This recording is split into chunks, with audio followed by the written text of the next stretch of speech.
Hi, welcome back to the Boring Talk with Saturn again. I'm Saturn, 21 years old PA, probationary estate agent. So in this playlist, you go to my YouTube, the playlist called Boring Talk with Saturn.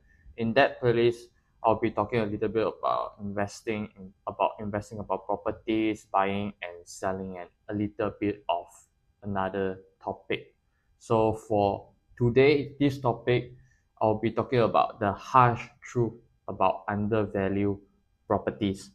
Okay, this one only applies if you go to websites portal like Property Guru, iPod, or other property portals website that you know. If you are buying from an auction property, then you need to find a good auction agent to help you to find those hidden gem properties lah. Okay, so auction has auction risk and reward. That one you need to discuss with your agent. Okay, but today I'll be talking about is when you go to iProperty or Property Guru, you find a property which they say undervalued or below market price.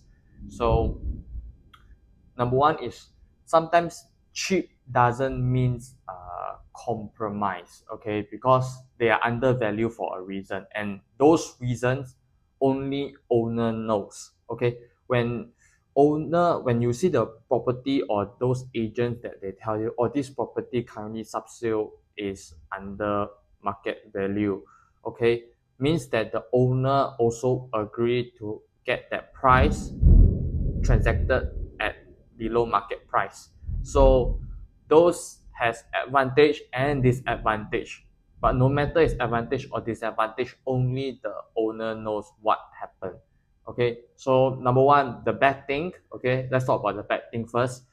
Number one is the structural issue, right? The roof leaking, or the foundation has cracked, the walls has cracked here and there, and then let's say if a leasehold property, okay, you need to check the title if it's a freehold or leasehold. If leasehold, currently, how long can you hold the property?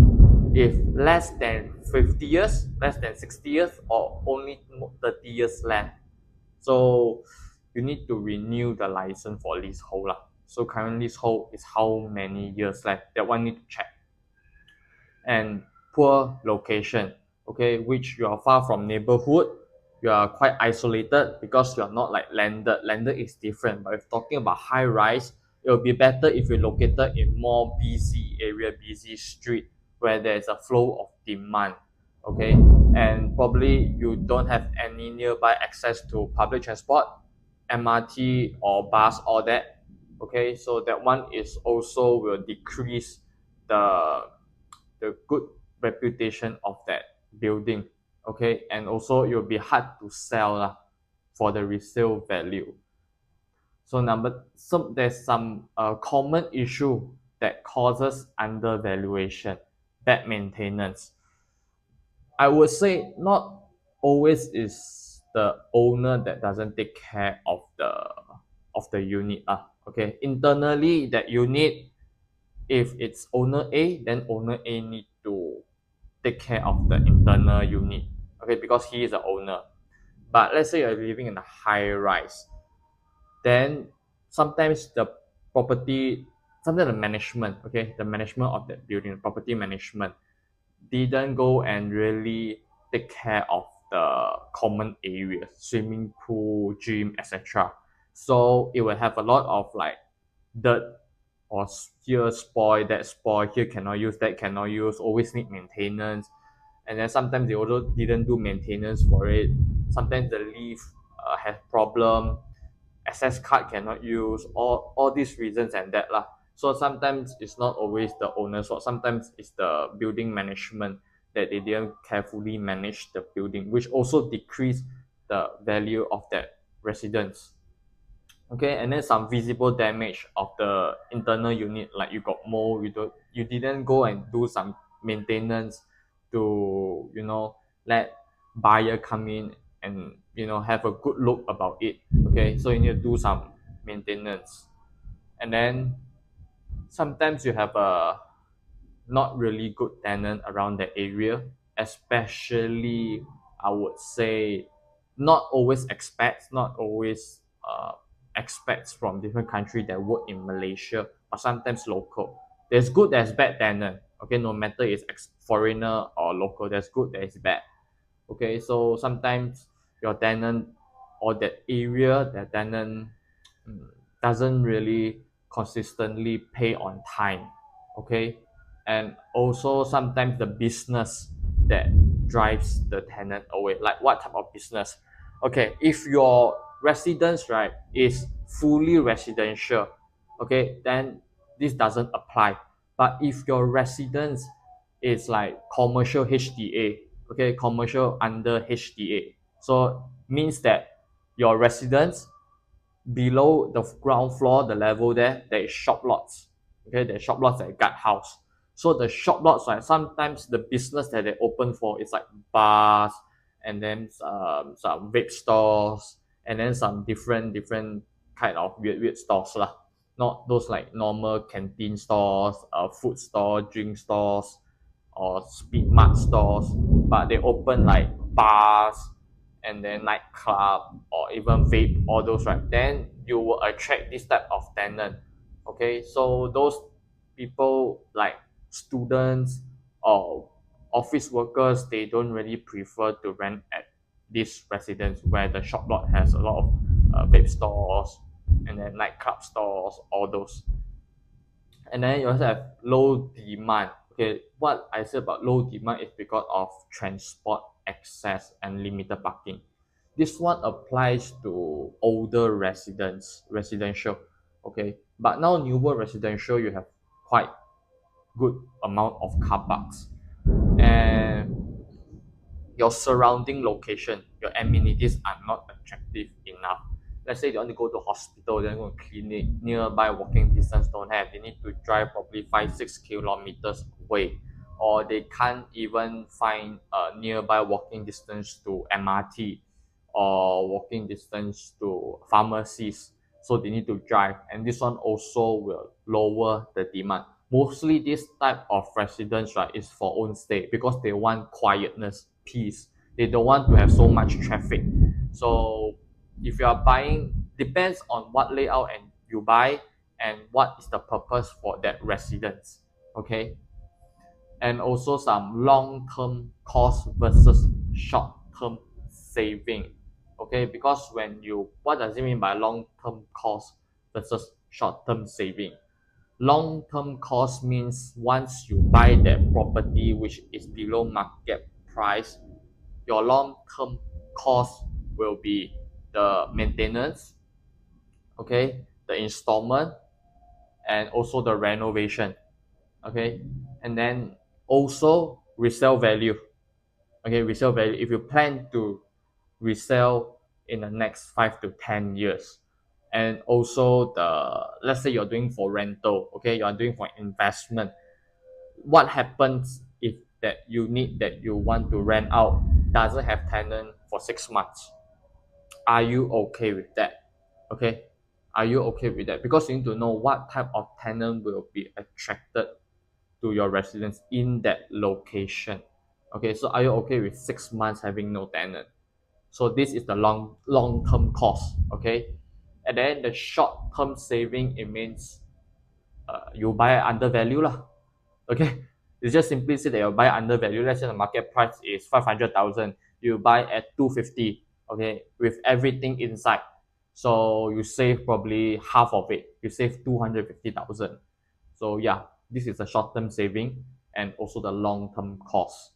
Okay, and also there is, I'll give you some checklists you can evaluate the undervalued property.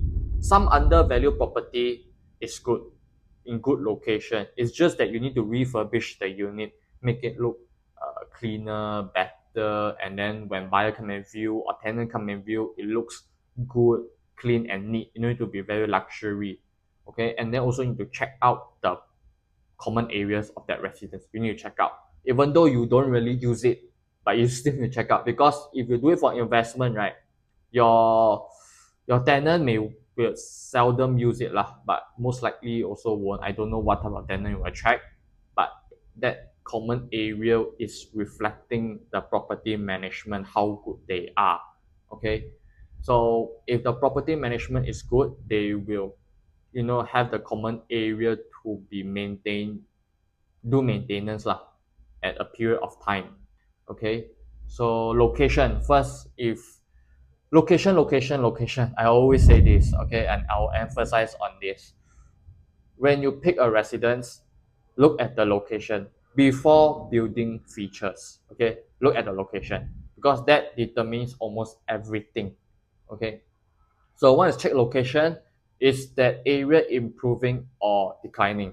You can see if there's any new construction or new shop lot within that area being built, or you can see if the amenities is good enough. I would say, do you have like foods, nearby food area, nearby walking distance to clinic or pharmacies, or probably shopping malls, or driving distance to shopping malls.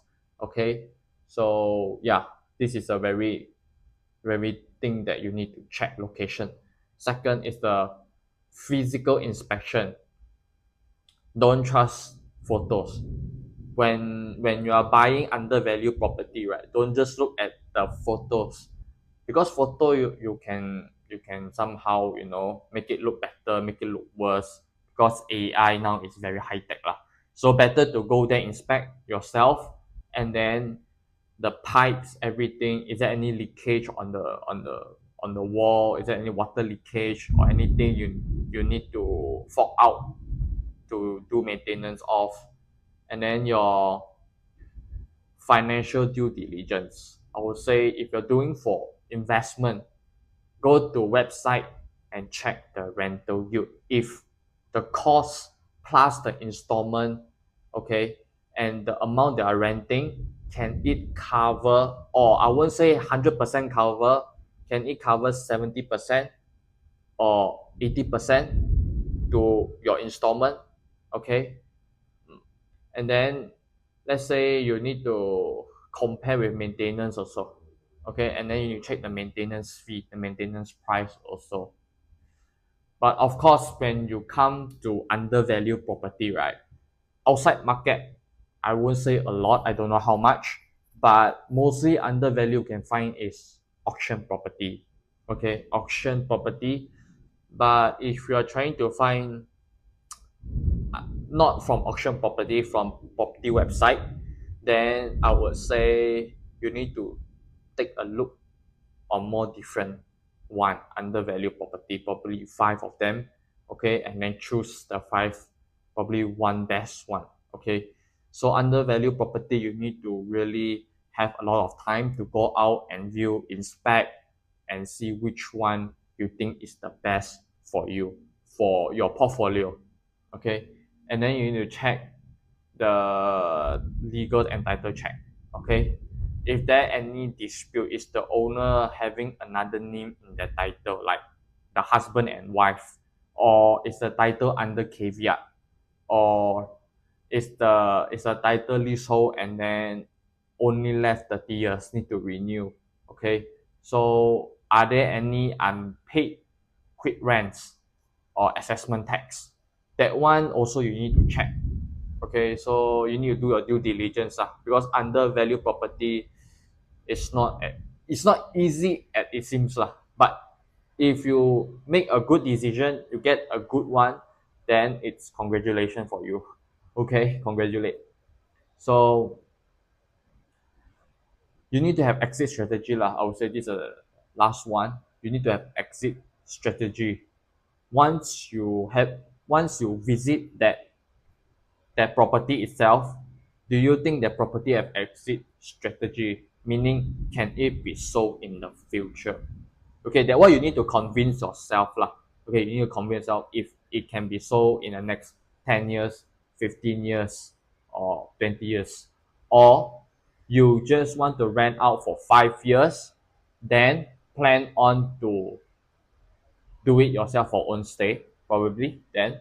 Okay, depends on your portfolio and depends on your decision also. Okay, so yeah, I think that's all for this episode. because just want to let you know that cheap properties sometimes are gold mine. Okay, it can be a gold mine or it can be a trap. So you need to find a hidden gem. If you are going for not auction one, it's those outside market. Okay, if you're going for auction one, then you can find a property agent that is good at auction, and then just ask him to evaluate for you. Okay, you can ask him questions and evaluate for you. That one you need him, a professional agent, to search the hidden gem for you. Okay, so yeah, there is a lot of going to do lah. Okay, and if you think this video is useful, do help to like, subscribe, share, and if you have any comment, you can comment down in the section below, or you can DM me Instagram Saturn C dot property, SATURNC dot PROPERTY, Saturn C dot property, and I will see you on the next episode. Bye bye.